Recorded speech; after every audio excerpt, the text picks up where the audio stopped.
അജി, ആളുകളെ ഒഴിപ്പിക്കുന്ന ഒരു നടപടിയല്ല ഇവിടെ തുടരുന്നത്. പകരം വാഹനങ്ങളുടെ ഒരു പരിശോധനയാണ്. ആളുകളെ ഒഴിപ്പിക്കലൊന്നും ഇവിടെ തുടരുന്നില്ല. പകരം ആ വാഹനങ്ങളുടെ പരിശോധനയാണ് ഡൽഹി പോലീസ് നടക്കുന്നത്. അത് ഈ സുരക്ഷയുടെ ഭാഗമായിട്ടാണ്. നിരവധി വാഹനങ്ങൾ പുറത്തുനിന്നുൾപ്പെടെ വരുന്ന ഒരു സ്ഥലമാണ് ആ ഡൽഹി. അതിർത്തി സംസ്ഥാനങ്ങളിൽ നിന്നുൾപ്പെടെ ആ നിരവധി വാഹനങ്ങൾ എത്തുന്നുണ്ട്. അതോടൊപ്പം തന്നെ ആ നിരവധി അക്രമ സംഭവങ്ങൾ ഇതിനു മുമ്പും നടന്നിട്ടുള്ള ഒരു സ്ഥലമാണ്. അതുകൊണ്ട് തന്നെ ആ സുരക്ഷ ഇവിടെ ശക്തമാക്കേണ്ടതുണ്ട്. അതിന്റെ ഭാഗമായിട്ടാണ് ഈ സുരക്ഷയും ഇത്തരത്തിലുള്ള പരിശോധനകളുമെല്ലാം ഡൽഹി പോലീസിന്റെ ഭാഗത്തു നിന്നുകൊണ്ട് ഉണ്ടാകുന്നത്. സംശയം തോന്നുന്ന വാഹനങ്ങൾ മാത്രമാണ് നിലവിൽ പോലീസ് ഇപ്പോൾ പരിശോധിക്കുന്നത്. അതോടൊപ്പം തന്നെ പോലീസ് വാഹനങ്ങളിൽ ഉള്ള ഒരു പെട്രോളിങ്ങും കൂടി ഡൽഹിയുടെ വിവിധയിടങ്ങളിൽ നടത്തുന്നുണ്ട്.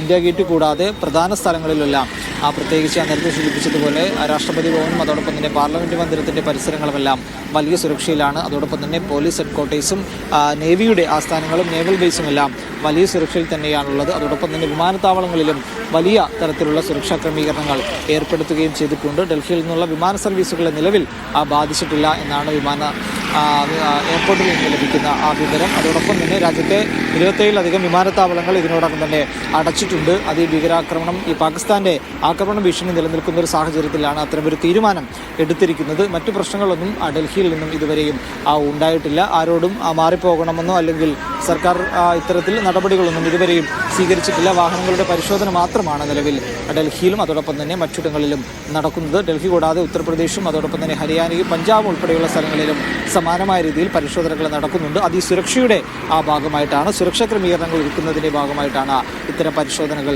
മുന്നോട്ട് പോകുന്നത്. ജമ്മുവിലാണ് ഇന്ന് പുലർച്ചയോടുകൂടി ഇന്നലെ രാത്രി ആക്രമണം ഉണ്ടായത്. അതുകൊണ്ട് അതിനെ ഗൗരവത്തോടെയാണ് കേന്ദ്ര സർക്കാർ കണ്ടിരിക്കുന്നത്. ആക്രമണത്തിന്റെ ഒരു പശ്ചാത്തലത്തിലാണ്, ആക്രമണ ശ്രമത്തിന്റെ പശ്ചാത്തലത്തിലാണ് ഡൽഹി ഉൾപ്പെടെയുള്ള സ്ഥലങ്ങളിൽ ഇത്തരത്തിൽ പരിശോധന ശക്തമാക്കിയിരിക്കുന്നത്.